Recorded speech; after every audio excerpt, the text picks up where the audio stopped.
So for this brushes assignment where you're making your own custom brushes, there is a lot of written information if you're following it. Sometimes it's easier to see somebody go through the process once so you can get a handle on it.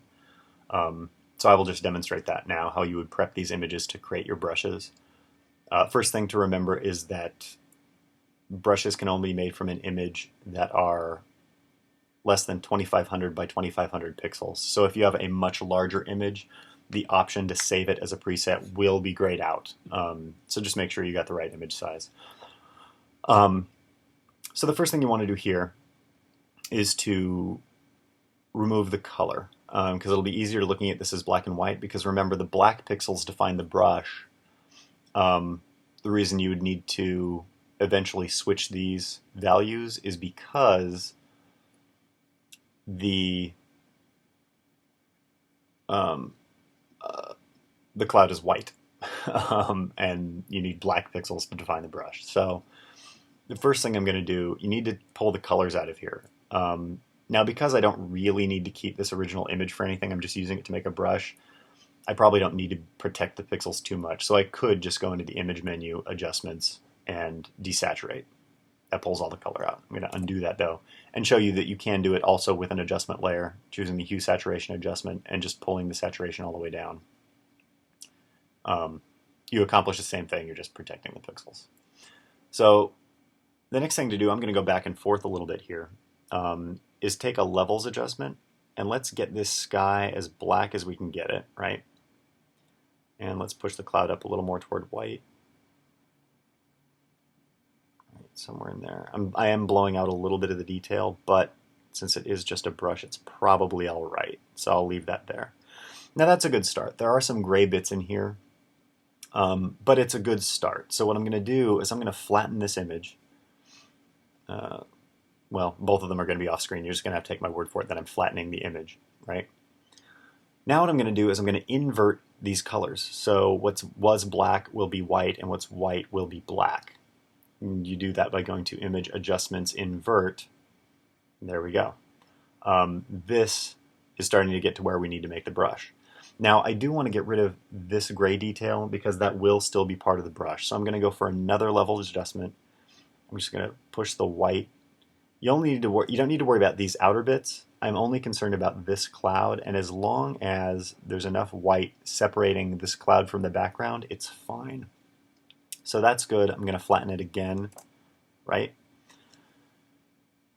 You don't need to be precise when you make this selection because white pixels won't be part of the brush. As long as you're not cutting into the cloud itself and you're not going around any of these gray areas, as long as you're just staying in this white area and close to the dark pixels, you're fine.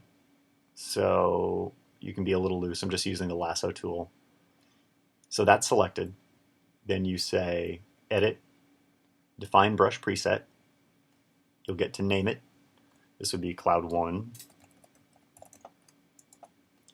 Right. I guess I could do O1, but I'm not going to make that many. This is just telling you that the original is 192 pixels. That's fine. So there's a brush. If you want to see, let's undo that. If you want to see that brush, let's go to our presets. Oh, it's off the size of the... There we go. Here it is right down here, Cloud 1.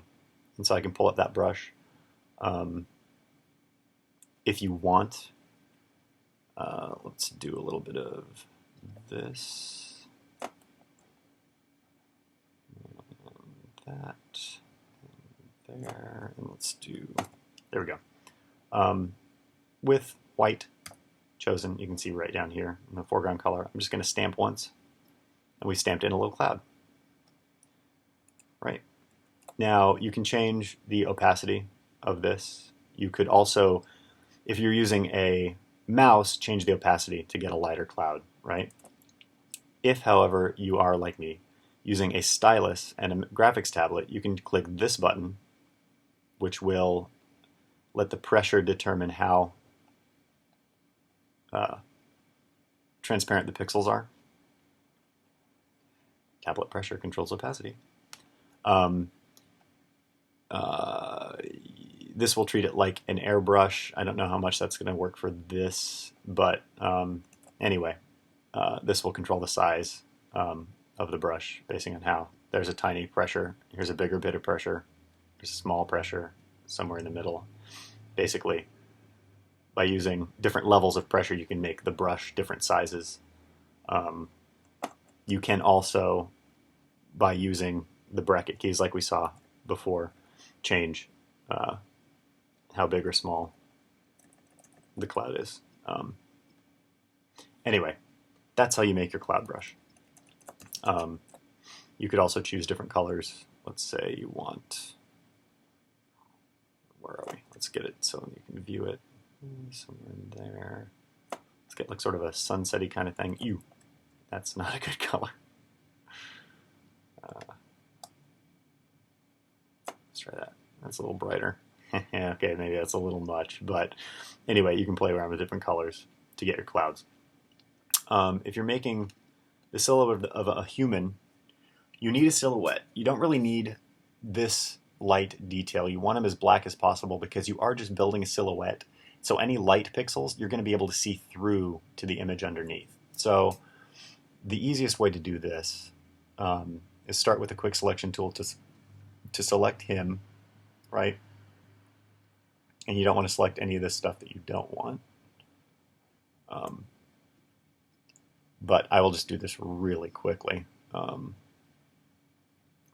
I mean, I did pick up a little bit of that shadow, but whatever. I do want him holding his bag. I don't want that.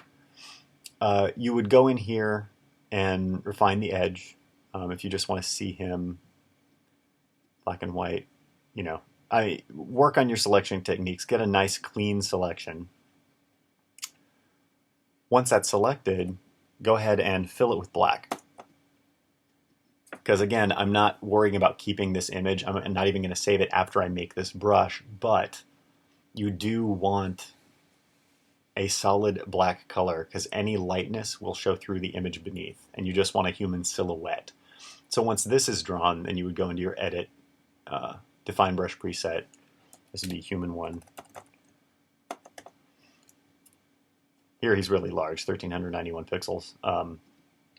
But anyway, if you wanted to use him as a brush, let's make him a little smaller. You can, here's a little guy standing across the street. Actually, a little guy. He's a pretty large guy. You probably want him even smaller. Standing in the distance. There's a couple of them. Anyway, there's that one. The texture, here's just some concrete. It'll probably benefit from a little bit of adjustment to really punch up the details in the texture itself. Because remember, the dark pixels make define the brush, and the light pixels don't. Flatten that. You can make this any irregular shape you like. You could also, you could draw something like that with the lasso tool. What I'm going to do is I'm going to grab the elliptical tool and just make a circle, right? I don't know if you can see that marching ant that clearly. Let's go into quick mask mode just so you can see it. That's the selection I made.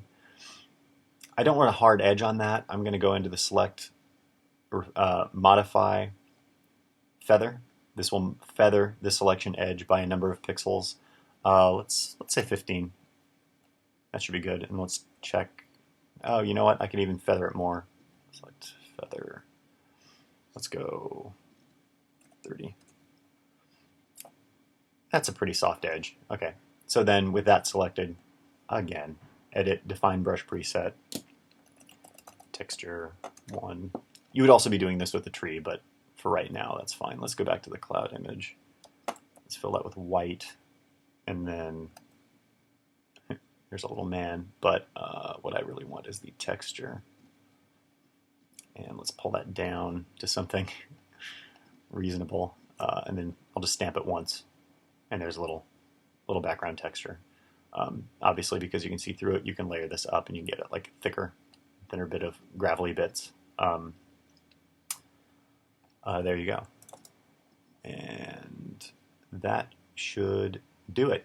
So you're going to go through, you're going to make 20 brushes, 5 clouds, 5 human silhouettes, 5 tree silhouettes, 5 textures, and you're going to save that set, as we saw when we talked about the brush tool and how to save the brush presets, and save that particular set of brushes. You're only saving those 20 brushes. And then you take the homework source file and stamp, like I stamped this guy or like I stamped the cloud, stamp each of the brushes into their designated square, resize them so they fit inside there. That way, during grading, I can see the stamps you made and compare them to the brush that you saved, because the brush that you saved should have only those 20 brushes and they should all be appropriately labeled. So there you go. That's how you start to approach this assignment.